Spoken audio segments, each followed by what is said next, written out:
안녕하십니까. 토마토 투자클럽의 김민준입니다. 오늘 하루 어떠셨는지 모르겠습니다. 명예의 복귀 시간이고요. 오늘 이벤트들이 상당히 많았었습니다. 역시나 실적군 장세지만 역시나 이슈가 반응하는 그런 시장이었고요. 우리가 기다리던 테이퍼링에 대한 결과물도 나온 것 같습니다. 상당히 결과물이 좋게 나왔죠. 좋게 나왔는데 결국은 국내 시장과의 어떤 디커플링이 아쉬운 그런 하루였다. 이렇게 좀 시작을 해보겠습니다. 오늘 코스피 지수가 이제 0.25% 오른 2,983선에 좀 마무리가 됐고요. 코스닥 지수는 아슬아슬하게 1,000선은 지켰습니다. 약박권에서 마감이 됐는데 오늘 체감 지수는 그렇게 좋지 않으셨던 것 같아요. 최근에 이제 들어서 체감 지수들이 좀 좋지 않으시죠. 테마단 종목에 달려들기에는 조금 겁이 나고 매매를 끊어야긴 끊어야 되겠는데 또 쉽사리 눈앞에 보이는 매매 섹터들이 손이 안 나가진 않죠. 실질적으로 좀 인정을 하고요. 하지만 늘 마음을 좀 견조하게 다듬고 인내심을 가져야 되는 구간이지 않나 그렇게 생각합니다. 오늘 시장 흐름 한번 보시죠. 자, 나스닥 차트 모습을 먼저 좀 켜놨습니다. 지수 포인트 같은 경우는 보실 것도 없고요. 상당히 고점 상단까지 지금 올라가고 있는 분위기인데 지금 이렇게 좀 봐야 되겠죠. 고가가 좀 갱신되고 있는 모습인데 얼마 전부터 이게 좀 잘 안 되네요. 그냥 오늘 마우스로 좀 설명을 드리겠습니다. 고점 상단을 가파르게 좀 올라가고 있는 모습인데 실질적으로 정말로 가파르게 장중에 좀 변동성이 나왔었어요. 우리가 이제 기다렸던 연준의 어떤 테이퍼링, 추석 전에는 결국은 이 이슈가 얼마만큼 시장에 좀 충격이라든지 공포감을 줄 것인가 했는데 그 외에도 대외 변수가 상당히 많이 생겼습니다. 여러분들 아시는 중국의 전력난, 공급만, 병목 현상, 그리고 헝다그룹 사태 하나 둘씩 이렇게 해결이 돼가고 있는 과정인데 결국은 이제 테이퍼링도 재료가 나왔으니까 악재든 호재든 나오면 재료 소멸. 결국은 어떤 내용으로 나왔느냐 이 부분이 중요할 것 같습니다. 미국은 이제 테이퍼링 이슈에 관해 가지고 시작을 외쳤고요. 미 증시는 환호를 했습니다. 미국의 입장에서 보면 산뜻한 출발이라고 좀 말해야 될 것 같고요. 고점 상단에 랠리를 이어가는 모습. 정말 미국 시장만 나 홀로 진격 앞으로 이런 모습인 것 같습니다. 미국 시장까지 저 개인적으로 좀 보자면 분석치가 잘 맞았는데 국내 증시와의 연동성 괴리 관계를 잘 보지 못했던 것 같아요. 저도 더 반성을 해야 될 부분인 것 같고 단지 이제 제롬 파월의 어떤 의장의 어떤 언사와 발언, 문구, 스탠스들이 시장의 여러 가지 달래기 모습이었던 것 같습니다. 실질적으로 가장 우려했던 부분은 긴축 발작이었을 겁니다. 테이퍼링 시작하면 증시가 내리고 위험자산에 대한 선호도가 떨어지고 이러한 행태가 연출됐던 과거가 있기 때문에 상당히 제롬 파월 의장도 조심하는 모습이었습니다. 즉 테이퍼링을 시작했지만 그것이 바로 금리 인상으로 이어지진 않는다. 그리고 인플레이션은 일시적이라는 확고한 단어를 좀 쓰면서 시장을 달래기에 나선 것 같습니다. 단지 좋았었는데 미국 증시는 이런 모습이어가지고 신이 났는데 우리나라 시장과의 어떤 연동성 괴리 관계가 상당히 좀 아쉬운 측면인 것 같아요. 결국은 이제 우리나라 시장이 어떻게 반응을 했냐 모습인데 우선은 중국 시장 항생지수 먼저 좀 보고 가시죠. 오늘 항생지수 모습입니다. 우리 시청자분들 보이시지만 거의 이제 우리 중국 시장과 우리나라 시장이 그래도 커플링이 좀 되고 있다. 쓰잘데기 없이 미국 시장에 커플링이 돼야 되는데 중국 시장하고 커플링이 좀 되고 있어요. 이런 국면 속에서 결국은 오늘은 중국 시장도 좀 못 따라가지 않았나 이런 생각이 좀 들고 있습니다. 좀 아쉬운 측면이고 어찌됐건 코스피 지수로 조금 넘어서 이제 우리 종합지가 지수를 좀 보시죠. 오늘 2,983선에서 마무리가 됐는데 국내 증시 같은 경우는 장 초반에는 좀 깜짝 반등이 있었습니다. 실질적으로 오전에 좀 뚜껑을 열어보니까 테이퍼링이 좀 됐는지 살짝 좀 올라가는 모습이었어요. 대형지 위주의 약간 반등세가 좀 이어지더니 10시 넘어가니까 바로 고점 달리면서 뜨뜻미지근한 장세. 오늘 양봉으로 끝나지도 못했습니다. 물론 0.25%가 올랐지만 뭔가 중국 증시를 답습하는 답답한 장세가 계속 연출되고 있어요. 그래서 아마 우리 시청자분들 체감지수가 좋지 않을 겁니다. 체감지수가 좋지 않다 보니까 매매에 이제 먹거리가 있는데 메타버스라든지 NFT라든지 오늘 NFT들 게임주들 박살났거든요. 이쪽으로 이제 손을 뻗었는데 고점 상단에서 따라가는 매매를 하셨던 분들은 오늘 결과물이 좋지 않죠. 위메이드 같은 경우 상당히 낙폭이 있었고 또 NC소프트 김택진 CEO는 화천대유 어떤 노이즈가 끼면서 오늘 추가적인 낙폭이 있었습니다. 어찌됐건 지금도 지수는 하방 지지대는 형성한 것 같아요. 이제는 박스권 하단 쪽인데 더 떨어지지 않을까 이런 두려움, 공포감이 있었을 텐데 시청자 여러분들은 명인의 복귀 시간이지만 분석을 듣고자 하는 것도 있지만 제 주관적인 뷰가 가장 중요할 것 같습니다. 맞든 틀리든. 제 생각에는 하단은 완벽하게 지지를 했다. 2900선이 바닥권이라고 보시면 될 것 같아요. 올해 이제 증권사 가이던스를 보게 되면 내년 전망치가 나왔는데 거의 비슷한 것 같습니다.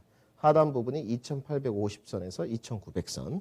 상단이 좀 말이 안 돼요. 상단이 3500선에서 3600선을 써냈습니다. 이제 상당히 높은 쪽이고요. 모르겠습니다. 결국은 이렇게 가려면 지금 머물러 있는 어떤 것들이 가야 되죠? 하나씩 써볼까요? 자동차, 반도체들이 반등을 이끌어줘야 된다는 요소가 될 것 같습니다. 결국은 뭐 삼성전자, 하이닉스, 현대차, 기아, 그 다음에 자동차 부품주들 위주로 특히 IT 전반이 지수를 끌어준다는 내년 전망치인 것 같아요. 저는 명예리 복귀 시간뿐만 아니고 시청자분들한테 말씀드려서 저는 매매 요새 끊었습니다. 저도 매매 참 잘하고 매매 좋아하는데 매매 끊었고요. 뭐 고통의 터널이라고 해봤자 제가 봤을 때는 뭐 1, 2개월인 것 같습니다. 11월 달엔 증시가 나쁘지 않을 것 같고 단지 이제 하단 지지는 했고 중국과의 뭐 증시와 커플링이 되고 있으니 체감 지수는 좋지 않은데 과연 그러면 오늘 시장에 어디로 수급과 매기가 좀 쏠렸느냐 그것이 성장성이 있는 파트냐 아니면 테마단 파트였냐 이게 중요하겠죠. 그리고 그 테마단 파트라면 유효한 매매 전략이 계속적으로 유지될 것이냐 아니면 이제는 고점 차익 실현 매물이 나올 테마인 것이냐 이게 중요하겠죠. 그리고 제 주관적인 분석 오늘장 흐름을 좀 보셔야 될 것 같은데 첫 번째로 좀 먼저 들어가 보겠습니다. 역시나 오늘 또 시장을 좀 지배했던 것은 테마지 않나. 우선 뭐 KG 케미칼인데요. 우리 시청자 여러분들 다 아시겠지만 최근에 뭐 요소수 바람이 불고 있습니다. 저도 요번에 알았고요. 요소수라는 것을 뭐 주식시장에 15년 동안 해보면서 들어보지 못했었습니다. 결국 뭐 디젤 기관차에 질소 이제 산화물이 나오는데 환경오염을 예방하기 위해서 부착을 해야 되는데 이게 뭐 부족 사태 현상. 결국 이 부족 사태 현상은 중국으로부터 온 것 같고요. 오늘 뭐 대표적인 종목들입니다. 결국은 뭐 호주와의 어떤 석탄, 중국은 뭐 요소수로 받아친 느낌. 문제는 뭐 우리는 주식을 하는 사람이니까 국내 시장과의 연동성, 어떤 종목과의 관련이 있느냐 이게 중요한데 뭐 롯데정밀화학, KG케미칼, KG케미칼 K녹스, 그다음에 휴캠스, 휴캠스는 녹스닥터 이런 제품들을 만들고 있는데 여기는 그래도 요소수 안에서는 대형주급이죠. 뭐 전체적으로 보면 중형주급이지만 여기가 먼저 갔었어요. 그중에서도 KG케미칼이 가장 좋았고 오늘은 어떻습니까? 5일선 이격도화를 간격을 맞추는 그런 모습입니다. 아직까지도 뭐 메꿔지진 않았는데 제가 봤을 때는 추세적으로 아직 꺾이진 않았어요. 한 번 정도 리바운드는 더 가능한 것 같습니다. 문제는 요소수 안에서도 후발주자 찾기가 시작됐다는 거. 뭐 대표적으로 이제 휴캠스 같은 거는 뭐 지주화의 성격을 남해학으로 봐야 되는데 비료 만드는 회사들이죠. 오늘 남해화학 주가가 이제 10%. 오늘 효성 OMB 같은 건 상한가를 들어갔었습니다. 아이러니하게 다 비료 관련주예요. 그 다음에 한 종목 더 볼까요? 조비. 제가 봤을 때는 뭐 흔히 말해서 예전에는 뭐 대북주로도 좀 묶이긴 했는데 이게 지금 요소수로 바람을 타고 후발주자 찾기를 시작하면서 비료 관련주도까지 부각이 되는데 지금은 이제 뭐 모멘텀 장세가 아직도 위에 있긴 한데 실적이 좀 뒷받침될 수 있는지가 가장 중요하겠죠. 왜냐하면 최근에 이제 위드 코로나 관련된 종목들을 보게 되면 주가가 선반영되는 것도 있지만 뭐 가격 조정과 기간 조정 좀 쉬고 있습니다. 아이러니하게 실적을 딱 두들겨 맞으니까 못 간 종목이 있었죠. 대표적인 게 호텔신라. 뭐 좋아지겠죠. 실적이 개선된다면 충분히 반등 가능한 종목이지만 결국은 모멘텀 바람을 탔던 앞으로 관광객이 들어오고 위드 코로나가 될 거야. 근데 실적을 여러분이 좋지 않아. 이런 사태가 요소수 종목에서도 올 수 있다. 이런 부분을 관가하시면 안 될 것 같고요. 그러면 뭐냐? 이 요소수 파트는 역시나 손절매 트레이딩 영역인 것 같습니다. 굳이 이제 저는 뭐 고수분들 아니고서는 달려들지 말라. 굳이 이럴 시간에 매집을 하는 게 낫다고 보는데 그래도 내가 매매를 좀 하겠다. 그러면 뭐 어쩔 수 없지 않습니까? 손절매 정확하게 지켜가면서 지금은 약간 네임드라든지 성장성이 없는 종목들을 버티시면 안 됩니다. 테마단 종목들은 확실하게 손절매를 해야 된다. 그리고 이제 두 번째인데 오늘 원전이었어요. 이 부분에 관해서는 좀 드릴 말씀이 많아요. 아침 방송부터 이제 원전에 관해서 정리를 해드렸는데 뭐 이제 결국은 이게 이제 미사일 뭐 그 발사 한미 정상회담부터 이게 좀 부각이 된 것 같아요. 결국은 두산중공업을 이제 대장주로 봐야 되는데 오늘 주가 좀 떴습니다. 오늘 마디 전략으로 딱 올 수 있는 근거치까지 오지 않았나 두산중공업이 27,000원이 박스권 상단이죠. 원래 이제 박스권 하단 쪽에서 좀 머물고 있다가 결국은 상단 안으로 모순. 딱 마디 전략은 이 정도까지인데 오늘 차익 실현을 좀 쏟아낸 것 같아요. 기술적인 모습은 어떻습니까? 우리 시청자분들 다 보는 위치거든요. 이제 여기서 추세적으로 더 이어갈 수 있을 것인가? 이게 문제인 것 같고 오늘 왜 주가가 떴느냐? 이게 이제 중요하겠죠. 주가가 왜 떴고 이 재료가 계속적으로 갈 수 있느냐? 명예의 복귀 시간이니까. 주가가 뜬 것은 오늘 중국에서 결국은 원전 투자 계획을 발표를 했어요. 제가 봤을 때 상당히 큰 규모고 정말 이렇게 할지는 모르겠습니다. 지금 이렇게 좀 보게 되면 분위기가 제 주관적인 해석입니다만은 어떤 유엔에 있는 이제 유엔 안보리 이사회들, 뭐 상임 이사국들 보면 원자력, 핵을 다 보유하고 있습니다. 그런데 지금 친환경이 대세군이 돼 가면서 실질적으로 이 핵 보유국들은 원자력 발전소를 더 짓는 것 같아요. 친환경이라는 어떤 그 대명제 아래 결국은 깨끗하게 가야 되지 않느냐.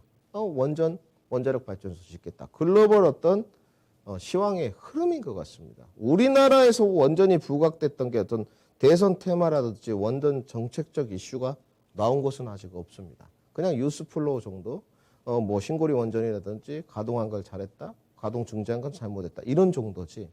프랑스로부터 시작된 시발점이 지금 중국까지 가지 않았나. 규모가 상당합니다. 150기를 건립하겠다 그랬고요. 15년간. 518조를 투입하겠다 그래서 약 520조 정도인데 상당히 많은 쪽이고요. 글로벌 어떤 친환경 테마라는 대명제 아래 원전이 가속화돼 가고 있다. 이 글로벌 원전 가속화에 대한 오늘 반응을 했다. 이렇게 정리를 해야 되겠죠. 그러면 이어갈 수 있느냐 이 부분이 중요한데 오늘 뭐 두산중공업 말고도 오늘 좀 반등이 좋았던 한전기술 오늘 한전기술 상당히 좋았죠. 24%대 반등이 있었는데 기관행보 조금 하더니 여기서 우리 좀 표시를 해보죠. 기관행보를 좀 하더니 한 열흘 정도 뭐 주가가 오늘 모멘텀 탁 받고 반등을 해버렸어요. 결국 이제 여기서 이제 매매하신 분들이겠죠. 좋은데 그 다음에 한 종목 더 보면 뭐 소형주들, 우진 뭐 이런 종목들. 이런 종목도 이제 윗꼬리가 달리긴 했지만 그 다음에 일진파워, 보성파워 이런 종목이었습니다. 저희는 이제 대장주격을 뭐 대장주는 아니지만 두산중공업이라고 지칭을 하고 보겠습니다. 대선 테마가 이제 이번 주 내일이죠. 뭐 누가 되든 우리는 주식하는 사람 정치는 관심이 없습니다. 주식의 정치랑 종교를 대입할 필요는 없는 것 같고요. 단지 정책적 이슈는 따라가야 되니까. 그러면 지금 약간 색채는 뭐 민주당은 탈원전적인 것 같고 문재인 대통령의 헝가리 뭐 정상회담 과정 중에서도 새로 원전 발전, 뭐 원자력 발전소를 짓겠다는 그런 뉘앙스는 아닌 것 같거든요. 기존에 있던 거를 뭐 잘 돌리겠다, 뭐 이 정도인 것 같아요. 그러면 지금 다른 글로벌 국가들은 원자력 발전에 투자하겠다는 거고, 그러면 민주당 색채는 투자 쪽은 아닌 것 같고, 이번에 이제 보수 진영에서 누군가가 될 텐데, 뭐 윤석열 씨가 되든, 홍준표 씨가 되든, 뭐 유승민 씨가 되든 누가 될 텐데, 과연 보수 쪽에서 이런 정책적 탈원전이 아닌 우리도 원전 건립하자 이렇게 이야기가 나온다면 제가 봤을 때는 고가 언저리까지는 가능할 것 같습니다. 이제 시나리오를 작성해야 되겠죠. 지금은. 왜냐하면 우리가 기업의 실적이나 밸류에이션을 보고 한 게 아니니까 정책적 테마가 1번으로 갔을 때 2번으로 갔을 때 시나리오를 써야 되는 겁니다. 물론 이렇게 주식을 접근하는 게 좋지는 않습니다. 우리 시청자분들 다 아실 거고 단지 국내 시장에 테마 딴 종목 모멘텀들이 강하게 반응을 하니 굳이 하셔야 되겠다면 그래도 준비를 하는 게 좋다. 저는 제가 봤을 때 민주당이 탈원전을 강력하게 주장하는 뉘앙스는 아닌 것 같습니다. 그렇다고 해서 지금까지 어떤 자기들의 정책적 실수를 인정하면서 잘못됐다, 원전 많이 짓자 이런 것 또한 아닌 것 같거든요. 근데 보수는 다를 것 같아요. 된다면 정책적 이슈가 불거지면서 갈 수 있다. 단지 뉴스플로어가 전해질 때 아니다, 탈원전은 올바른 정책이고 앞으로도 방사능 오염이라든지 이런 게 일어날 수 있기 때문에 다른 쪽 신재생 파트로 가겠다. 오늘 원전이 뜨니까 태양광 풍력 가라앉았습니다. 특히나 CS윈드, OCI, 하나솔루션, CS윈드가 가장 낙폭이 깊었고요. 결국은 반대되는 섹터가 좋지 않았다는 거죠. 그렇게 되면 출렁거림이 있을 수 있어요. 그러면 문제는 뭐냐? 올라갈 때마다 분할 매도로 쪼개는 수밖에 없습니다. 왜냐하면 너무 불안하거든. 테마 단위이기 때문에. 그래서 이 부분 시나리오를 써야 되고 결국은 추세적으로 어디를 이탈하지 않아야 되느냐. 이게 가장 중요한 것 같습니다. 추세적으로 제가 봤을 때는 하단 부근인 23,000원을 중심으로 잡으셨으면 좋겠어요. 두산중공업의 신뢰입니다. 23,000원 정도는 좀 유지가 돼줘야지만 랠리를 좀 펼칠 수 있다. 아직 구간은 정책적 이슈와 보수 진영 쪽에서 들썩거린다면 될 수 있다. 32,000원 이상의 영역은 그 다음 뉴스플로 다음 스텝인 것 같아요. 지금 그걸 논할 필요는 없고. 그 다음에 오늘은 좀 이거는 말이 안 되는 것 같은데, 진짜 주식을 이렇게 하면 안 됩니다, 원래는. 정말 이거는 제가 전문가 생활을 하면서도 이게 좀 말이 되느냐. 오늘 메타버스를 들고 왔어요. 오늘 메타버스가 부각이 됐는데, 메타버스를 이제 보니까 OLED 종목들이 좀 떴습니다. 정말로 오랜만에 야스 힘스 좀 보시죠. 야스 힘스. OLED 뭐 대표적인 종목들입니다. 근데 이 종목들이 오늘 좀 부각이 됐거든요. 뭐, 솔직히 지금 OLED 시장이 우리 시장의 주도주는 아니죠. 우리 시청자 여러분들 아시겠지만. 근데 이제 OLED 시장의 주도주는 분명히 아닌데, 선익 시스템이 OLED 관련 종목인데 메타버스로 먼저 묶이다 보니까, 자, 메타버스 성장을 하게 되면 뭐 더 좋은 화질 OLED가 좀 부각되어야 되지 않느냐. 그러면서 오늘 야스 힘스가 깜짝 반등을 했습니다. 그런데 이거를 이제 추세적으로 그러면 메타버스가 분명히 성장군의 한 축을 자리 잡기 시작할 텐데, 지금 모멘텀 구간이죠, 지금은. 지금 올해는.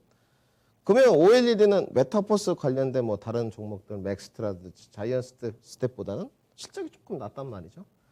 그런데 이제 문제는 실적이 계속적으로 떨어지고 지금 현재 LCD에서 OLED로 변해가는 이런 변곡적 시점에 과연 메타버스가 붙었을 때 추세적으로 반등이 가능할 것인가. 이거 문제인데 제가 봤을 때는 좀 말리고 싶습니다. 실질적으로. 너무 OLED 업황이 메타버스를 탄다고 해서 역전이 될 것 같지는 않아요. 실질적으로.